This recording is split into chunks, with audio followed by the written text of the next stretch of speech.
እንዴት ናችሁ? የጌታ ሰላም ከሁላችሁም ጋር ይሁን። ዛሬ ከመጽሐፍ ቅዱስ ክፍል አንድ ቦታ አነባለሁ። እሱም ዮሐንስ ወንጌል ምዕራፍ 6 ከቁጥር 40 ላይ እንደዚህ ይላል። ልጄን አይቶ በእርሱ የሚያምን ሁሉ የዘላለም ሕይወት እንዲያገኝ የአባቱ ፍቃድ ይህ ነው፣ እኔም በመጨረሻ ቀን አስነሳዋለሁ ይላል። እደግመዋለሁ።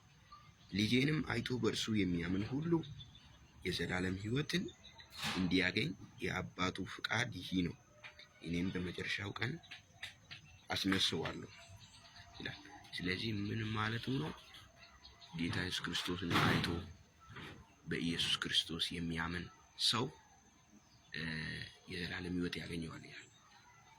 እግዚአብሔር አብም በመጨረሻው ቀንም ያስነሳዋል።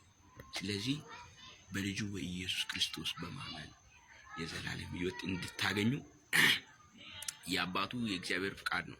ስለዚህ በኢየሱስ ክርስቶስ ትድናላችሁ። የጌታ ሰላም ከሁላችሁም ጋር ይሁን። አመሰግናለሁ። ቻው።